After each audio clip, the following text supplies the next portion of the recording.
മീൻ കച്ചവടം പകുതിയിലധികം താഴ്ന്നിരിക്കുന്നു. മീൻ കഴിച്ചാൽ ക്യാൻസർ വരും എന്നുള്ളതാണ് പ്രചരണം.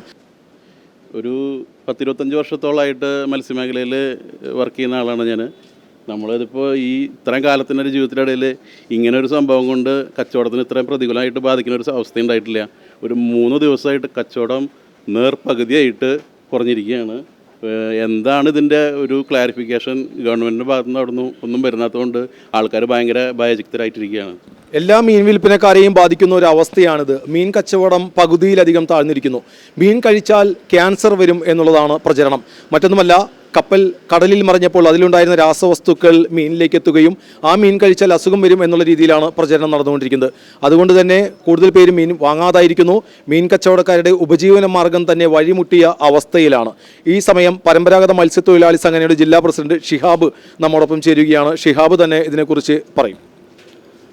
മത്സ്യം പിടിച്ചെടുക്കുന്ന പ്രദേശത്തുണ്ടായിട്ടുള്ള വലിയ പ്രതിസന്ധി ഈ കാലാവസ്ഥ പ്രതികൂലമായ സാഹചര്യത്തിൽ നിലനിൽക്കുന്നുണ്ട്. ഈ കപ്പൽ അപകടവുമായി ബന്ധപ്പെട്ട് കടലിൽ കുറേ അധികം കണ്ടെയ്നറുകൾ ഒഴുകി നടക്കുന്നുണ്ടെന്നും അതിൽ തന്നെ 13ഓളം വരുന്ന കണ്ടെയ്നറുകളിൽ രാസവസ്തുക്കളുണ്ടെന്നും ആ രാസവസ്തുക്കൾ മീനിലേക്ക് വന്നു ചേരാനും അതിനോടനുബന്ധിച്ച് ഈ മീൻ കഴിക്കുന്ന മനുഷ്യരിലേക്ക് വലിയ ഇതിൽ വാസ്തവം എന്താണ്? ഇതിൻ്റെ യഥാർത്ഥത്തിൽ ഇതിന് ആധികാരികമായിട്ട് അറിയിപ്പ് കൊടുക്കേണ്ട കേരളത്തിൻ്റെ ഫിഷറീസ് വകുപ്പും കേന്ദ്ര ഗവൺമെൻറ്റിൻ്റെ കീഴിൽ പ്രവർത്തിക്കുന്ന central marine fisheries research institute CMFRI ഉൾപ്പെടെയുള്ള വളരെ ഉത്തരവാദപ്പെട്ടവരും ഗഹനമായിട്ട് ഈ വിഷയത്തിൽ പഠനം നടത്തിയ ഏജൻസികളൊക്കെ പ്രഖ്യാപിക്കുന്നതിന് മുമ്പേ കേരളത്തിനകത്ത് ആദ്യം ഇത് തുടങ്ങിയത് ചില ഓൺലൈൻ ചാനലുകളും പിന്നീടത് മുഖ്യധാരാ മാധ്യമങ്ങളിൽപ്പെട്ട ഒറ്റപ്പെട്ട മാധ്യമങ്ങളും ഇത് വലിയ രീതിയിൽ പ്രചരണം കൊടുത്തിരുന്നു.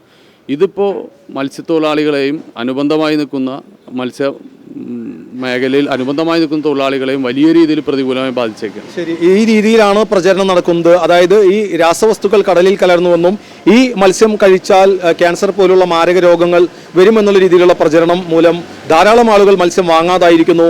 മത്സ്യമേഖലയുമായി ബന്ധപ്പെട്ട് ഉപജീവന മാർഗമായി മുന്നോട്ട് പോകുന്നവരുടെ ഉപജീവനം തന്നെ വഴിമുട്ടിയ ഒരു സ്ഥിതിവിശേഷത്തിലാണ് നിൽക്കുന്നത്.